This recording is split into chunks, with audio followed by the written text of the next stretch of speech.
Okay. All right, if I get your attention, we'll get started with today's lecture. If you still have an assignment to turn in, please do so quietly and just turn it into the end of the aisle. If you haven't had a chance to get it in, you got to get it to a reader, then let's just wait till the break or after class. A few organizational things before we get started. One, you might have gotten a B-Space announcement that went out last night that said that you, okay, so there's now a sign-up page where you can go to sign up for a study to participate in. Hey, everybody be quiet, please. We're starting class. All right. Yeah, I'm quiet now. Okay. Not my intention. All right, I'm back. Okay, so I sent out a link via B-Space last night that should give you a link to the sign-up page to participate in a study for credit in this class. If we get later in the semester and the Laboratory for Social Research has its act together enough, there might be further opportunities to participate for extra credit. But for now, it's just for the required credit in this class. You need to participate once, or else it'll be like not turning in one of these small papers, well, not like Reaching's a medium-sized paper, but like the perspective taking exercise from earlier in the semester, or like a quiz. These kind of smaller assignments. So you should go ahead and participate. You should sign up and participate. The participation slots may fill. Have they filled yet already? Do you know? They have already filled. Oh my God. In less than 24 hours. Amazing. So you all are amazing. I'm very impressed. And just be patient and we'll send out. Please be quiet. Can we be quiet, please? All right. Thank you. Okay. So you should go ahead and wait until I can send out another B-Space announcement when there's more slots. I'll let you know. I'm very serious. Please be quiet. Okay. So today's an important day because we'll be wrapping up the last lecture on the conformity topic, and then we'll do the review for the exam. So it's a big opportunity for you to get more or less the answers for the exam. But in order for us to get to that part of the class, we need to be quiet, and you'll have to pay attention. We'll have to get to this conformity lecture as quickly as possible. The more time we spend futzing around, then I said futz. The more time we spend futzing around, the less time we'll have to review. Along the same lines, a lot of people ask me questions before class, and I feel like sometimes I'm kind of rude to you. I'm like trying to set everything up. I really can't take individual questions before class. At the break or after class, I'll accommodate as many questions as I can. Nora can accommodate questions, but before class, I really can't. And don't take it the wrong way if I'm like, oh my God, I'm busy. I can't talk to you right now.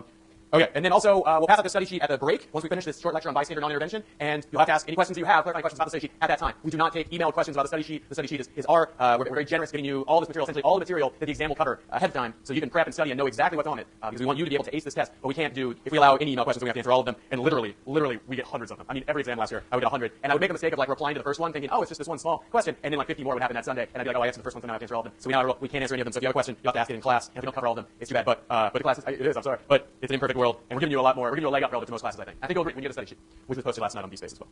Okay, any organizational type questions, or should we get on to the last conformity lecture? Yes, ma'am. Oh, blue books. No, you don't need to bring in any blue books. Yeah, the exam will have all the space you'll need to write your answers. It's funny, the first time I taught this class, somebody asked that question, I was like, I've been here for like 3 weeks or something, and somebody was like, should we bring in the blue books? And I was like, oh yeah, bring in the blue books, definitely. And I just had no idea what I was talking about. And then somebody was like, do you know what blue books are? And I was like, no, I don't. So now I figured this out, we don't need blue books. I now know what they are. Yes, sir. Oh, if you want to get your papers back today, I believe we'll have them back to you at the end of class. Nora's going to retrieve them now. So Nora, you confirm this? Yes, outside at the end of class. It's a beautiful day. It's a beautiful California day, is it not? This is unbelievable. It's wonderful. Okay, so conformity 4, bystander non-intervention. To recap, we started the conformity section of the class, but can you all be quiet? Why can't the two of you please be quiet? Thank you. Oh my God, I'm asking you to be quiet. You're not being quiet. Thank you. Okay. So, all right, so we started the conformity part of the class by talking about the Ash and Sharif experiments. And the Ash and Sharif experiments were early seminal pieces where psychologists got interested in interpersonal interaction. And what they do when they went to go talk about and explain interpersonal interaction, they went straight for one of the main things we think we know about social interaction, conformity, that conformity happens. And they demonstrated the extremes of two different kinds of conformity based on informational and normative influence. And then since that time, we've looked at specialized topics in conformity research from social psychology. We look at groupthink, reaching, unpopular norms / pluralistic ignorance / the Emperor's Dilemma, a concept that has way too many names. I've been treated to that. And then today, we'll talk about bystander non-intervention, another topic in research on conformity. And who's heard of the Kitty Genovese incident already? Who's already heard of this? Okay, well, we'll recap this incident. It's a very sobering and depressing story about a woman, Kitty Genovese, who was murdered. And it's sort of the launching point for research on bystander non-intervention, because it's this kind of seminal case where bystanders did not intervene in an emergency. So the Kitty Genovese incident goes something like this. So Miss Catherine, a.k.a. Kitty Genovese, was a bartender, and I believe that she was a bartender in Greenwich Village, and she was returning home at 3 a.m. to Queens, in New York City, the borough of New York City. At 3 a.m. she was a bartender. One of the things I think is really sad with this story is Kitty Genovese, maybe the kind of person we would have like hung out with, you know. She was like this cool woman who worked as a bartender. She was like 25 or something. She lived in the city, you know. I don't know. She just seems like somebody you would know, you know. And on her way home, she was grabbed on her way from her car to her apartment, and lights went on in a nearby 10-floor apartment building. Of these huge apartment buildings all through every borough of New York City. And Miss Genovese began screaming that she had been stabbed. She had probably just been stabbed. And windows opened in the apartment building. People heard her, and one man shouted out, "Let that girl alone!" And the attacker left. So this guy attacks Kitty Genovese, stabs her. She screams out. Multiple people in this apartment building, turn their lights up in their windows, and one person does say something. But nobody calls the cops. Nobody calls the paramedics. Nobody does anything besides this one guy who said, "Let that girl alone," and the attacker left. But then, since nothing happened, the attacker returned and again started stabbing Kitty Genovese. And Genovese started screaming, "I'm dying, I'm dying," and people hear this. That's how we know that that's what she screamed. So again, the lights come on, windows open in this giant apartment building, and people are again witnessing what's going on. And the attacker leaves again, probably noticing that all these windows are open, all these lights are on in this giant apartment building, so people can see her or see him. So the attacker leaves, gets into his car, and drives away. And Miss Genovese is suffering from multiple stab wounds at this point, staggers to her feet. A city bus drives by, doesn't stop, probably has people on it, and she doesn't get very far before the attacker returns again, finding that Genovese has collapsed in the doorway of a building nearby. And the attacker returns, stabs her a third time, this time fatally, killing Kitty Genovese. And finally, someone from this apartment building calls the police, and at this point it's 3:50 a.m., 50 minutes have passed since the incident began, in 3 different sessions, 3 different times people open their windows, turn on their lights, and as soon as the call goes in, the police arrive in 2 minutes, because it's, 3 a.m., and that's what they're there to do at 3 a.m. So by the time they get there, Kitty Genovese has died, and they interview the man who did call, and they said, what made you call? Why did you wait 50 minutes to call? And he said that he had phoned only after much thought, and after he actually called a friend of his to see if he should call at all. And he said, until then, I just didn't want to get involved. It didn't seem like my place to get involved. And remember that this is the person who did the most of all the people in this apartment building that turned on their lights and looked out the window. The one guy who actually did something, waited 50 minutes, called a friend first, said he didn't want to get involved, and called, a good 45 minutes too late. 37 other witnesses in the apartment building didn't do anything except open their windows, turn on their lights, and witness it. And so the big question is why? And when this happened, there was Time magazine reports, New York Times articles, these things, these kind of crimes that catch the popular consciousness, like the John Ramsey killing or what have you. This was one of those. This was one of those in the 1960s. People were like, what the hell happened here? It's not necessarily. It's shocking that a stalker would stab a woman to death, so horrendously on the streets of New York City. But what's maybe more horrendous is that nobody did anything, and so many people had an opportunity to.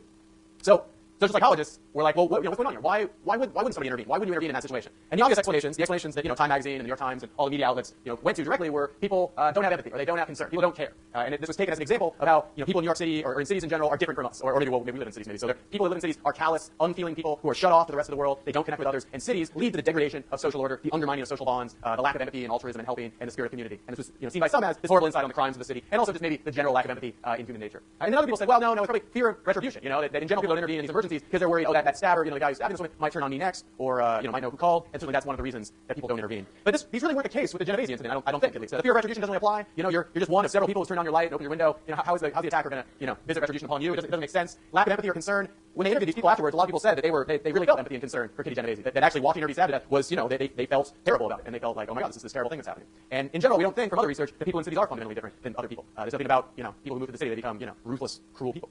So these two scholars, Latney and Darley, offered a different explanation. They saw this incident as a textbook example of a phenomenon they kind of had in their heads that they call the diffusion of responsibility. And what is this idea of the diffusion of responsibility? It's basically the following principle, that as group size increases, as the number of people in a group increases, each individual person's feeling of responsibility for anything that happens around them decreases, as well as their expectation of blame if they don't do something. So as group size increases, the odds of any given person intervening decreases. Does this make sense? So you would imagine if you're seeing some kind of emergency and you're the only person that sees it, you'll feel a great deal of responsibility, right? And you'll be very likely to intervene, or you'll be maximally likely to intervene under those circumstances. But if there's 10 of you, you'll feel, according to Latney and Darley, you'll feel 1/10 of that responsibility. Or maybe it isn't even linear. Maybe it even goes down to 0 at some point, or nearly 0. Yes, ma'am.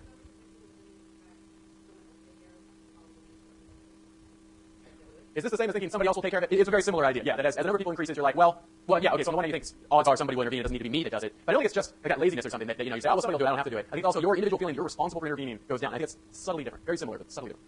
Yes, ma'am.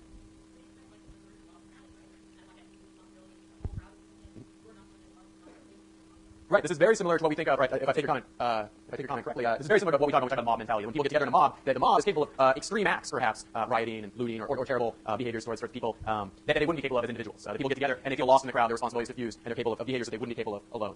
So there's another explanation that Latney and Darley advanced for why people might not intervene in an emergency situation, and that is the following, that bystander intervention could maybe be thought of as conformity to an unpopular norm. Now, what are we talking about here? Basically a pluralistic ignorance situation. So what's pluralistic ignorance? It's when, in a bystander intervention situation, it'd be where you're looking around trying to figure out if it's an emergency, and you look around and you see people, and you're inferring that they don't face an emergency, even though you privately do, but everybody's thinking the same thing. So let's explain a little differently. People think that they ought to intervene in an emergency, but they don't because no one else is. So think about what happens with an emergency. Say some emergency happens, right here and now, and we're all looking at it for like a second. What do? We try to say, oh, is this a joke? Is this unusual? Is this weird? Is this really an emergency? I don't know. I don't want to behave differently or break the social order. I'm not going to do anything unless I get evidence from everybody else that it's an emergency. But what happens when we look around at each other trying to see, is this an emergency happening in front of us? We see a whole bunch of other people looking at each other trying to figure out, is this an emergency in front of us, right? And you can imagine situations you've been in like this, where where maybe somebody collapses on the street, or there's an accident, or a pedestrian gets hit. I've been in a situation like that where a pedestrian gets hit, and everybody's standing around kind of looking at each other. No one's going to help the pedestrian. They're all just sort of like, did this just happen? Is this an emergency? I don't know. And what you see other people looking around. You wrongly infer that it's not an emergency because you see a bunch of people not intervening, right? And so that moment of search where you try to assess the situation can lead to an inaccurate inference that no one thinks it's an emergency, even though everyone privately is like, oh shit, this person just got hit by a car. Yes, ma'am. Right. That's what the lecture is about. That's exactly what the lecture is about. Yeah. So yes. So to repeat your comment to the microphone, this is why in CPR training, why they tell people to point at people and say, you're responsible for this emergency. You need to do something. And why do people do that? One, to undermine the unpopular norm thing, right, where everybody's looking around trying to see if it's an emergency, inaccurately infers it's not. And if you can do that, then you're essentially standing up and saying it is an emergency. But also, it undermines the diffusion of responsibility. It breaks the spell of the diffusion of responsibility by indicating to at least one person you're responsible for this. Yes. Right. No, exactly. That's okay. So I'm gonna. Yeah, I guess I don't know that. You're right. I meant to know that. So yes. So in the Kitty Genovese incident, which mechanism would apply of these two mechanisms? They're subtly different. Remember, there's a diffusion of responsibility. You can't answer because you obviously know the answer. So the diffusion of responsibility and then the pluralistic ignorance unpopular norms one. Which one would apply? Probably the diffusion of responsibility one. Because the diffusion of responsibility, there's like a whole bunch of other people in this apartment building, and so that you're not the only person witnessing this, so you get this diffusion of responsibility feeling. However, you can't do it. It probably wouldn't be pluralistic ignorance one so much because you can't look sideways, right? You're all looking out of your apartments and you can't see that no one else is intervening. I mean, you can infer it after a few minutes, but presumably after a few minutes you already made the decision not to intervene for the time being. Yes, sir. Oh, really? Oh, okay, maybe both mechanisms. How would they see each other through their windows? Oh, opposing. Okay, yeah. Well, then maybe both mechanisms were at work. Maybe they could see other people who were seeing this and not intervening because there were apartment buildings across the street. Yes, ma'am. And we're gonna have to continue. Oh, well, one person shouted, and then the stalker or the stabber left, but then he realized no one had called the cops, so he could just come back and continue stabbing her. Okay, yes. I don't know, actually. I don't know. I don't think so. I'm not sure. Yes, sir. Yes, and we're about to get thank you. So that will be our transition to the research on this subject. It's an excellent question. Were there studies where they tried to analyze these reasons and see if they actually make sense, or if there are even other reasons for why people don't intervene in emergency situations? And by the way, I should say one anecdote. Last year when I taught this topic, 2 lectures after this lecture, someone actually fainted to be at the front of class while turning in an assignment. And I'm happy to say something like 5 people pointed at me and were like, "You intervene," and I was like, "Oh my god!" And to be honest, I was being a little slow. Like I was like, I had my phone out, but I wasn't quite like, somebody faints and it's on the ground, you should call the paramedics. So it was good that they pointed at me. They kind of gave me that nudge. I was intoxicated by the diffusion of responsibility, and so that was good. So that's one of the lessons you should take from today is yes, you should intervene in a bystander non-intervention situation, or if not, point to somebody and say you're responsible. It sounds like a silly thing to do, but it's actually very, very effective. Okay, so following up on your comments, sir, an experimental test of this situation. So this is a natural situation. The kidney generative incident, we can advance many explanations of what happened, and we don't know which one is necessarily correct, as a couple of you have pointed out, and we have uncertainty about all the details of the crime. I don't even know if the guy was caught. That's something I could probably look up. So Latney and Darley went to go design the following study in 1968. They put participants in cubicles in a study environment, and they asked them to have a group discussion over a microphone system about personal problems they were having with adjusting to college. And they were told that the study was about personal problems people have while they adjust to college. And one participant, who was actually not even a Confederate, it was a taped message, it was a tape recorder, and they would play the tape through the microphone, was making his statement about his problems adjusting to college when he began to have an epileptic seizure. And the dependent variable in the study was how long until the participants in the study came out of their cubicles to help this guy in his cubicles having a seizure. So what's the independent variable in the study? The experimental manipulation? Can you all stop talking? Thanks. Unless you're telling me the answer to the question. Experimental manipulation is, yes. It's actually, no, that's the dependent variable. Actually, the experimental manipulation is whether they play the epileptic seizure, or, no, sorry. Oh, I totally tricked you. The manipulation is group size. Sorry. Okay. Not on the ball. Paying too much attention to all of you talking. Okay, so the manipulation is group size. There are either 2 participants, 3 participants, or 6 participants in the study. Remember, 1 is always a Confederate. So basically, if you're a subject in the study and you're in this one, it's just you and the guy having the seizure. If you're in this condition, it's you, one other person, and the guy having the seizure. Here, it'd be you and 4 other people and the guy having the seizure. The guy having the seizure is not real, not really having the seizure. But I thought for a second manipulation was whether they're having a seizure or not. It's not. They always have the seizure, and then they manipulate how many people are there. Okay, so here are the results. Remember, Latney and Darley are saying that in bigger groups, any individual person's feeling that they need to intervene goes down. Their responsibility is diffused across the number of group members.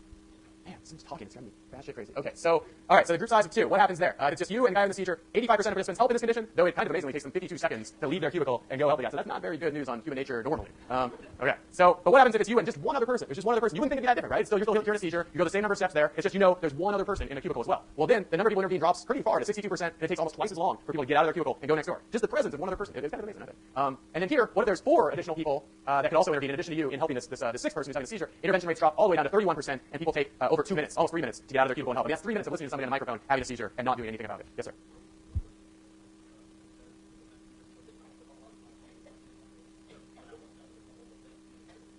I don't understand the question. Can you repeat it? Sorry. Right. Yeah.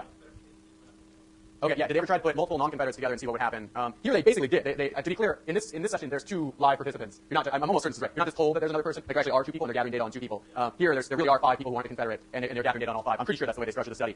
But note, if you just put them in a room together and see what happens, it's a lack of experimental control, right? You'd like to ideally just have. I think the best test of diffusion responsibility is you walk into the lab, you walk into a cubicle, you hear a seizure, and the only thing that's different across the conditions is just how many people you think are also there. Nothing else is different. Everything else is perfectly experimentally controlled, and that's what they were trying to do. And they showed these huge effects for just that knowledge. Oh, there's 3 other people, there's 4 other people in this room, versus there's no one else in this room. It drops from that to that. A really tight demonstration of the phenomenon. Yes.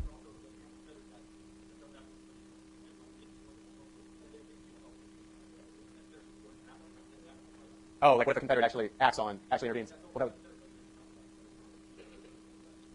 yeah. No, I understand. I think I understand what you're saying. Yeah, I mean, they were interested in how long until you intervene. So if you had a Confederate actually intervene, it would sort of end the study. I think. I don't think they were interested in what happens after somebody intervenes. Maybe you're misunderstanding, but we should keep going for the sake of time. Yes, ma'am. Of Latney and Darley situation.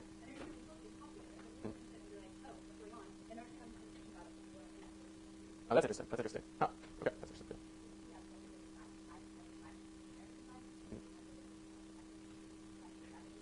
Might the results be biased because they feel like they're in a protected laboratory environment? Like maybe they feel some greater responsibility goes to the experimenters or something like that to intervene? Maybe. Although, note that that's controlled across all 3 conditions, and they still get these big differences. You know what I mean? In all 3 of these conditions, if there's this feeling I'm in a lab environment, the experimenters are really the ones responsible, then that should be equally evident in all these 3, and maybe he is playing a role, I agree. So maybe that's probably why this isn't 100%, maybe. When it's just you and the other person. Maybe the reason this isn't 100% and this is 50 is because really in a way there is another person, it's the experimenter. You're kind of like, where is the experimenter? Why are they not helping? But these differences across conditions are still meaningful, and are still attributable to these other people being present. And so I don't know about this other study where the people are talking to one another.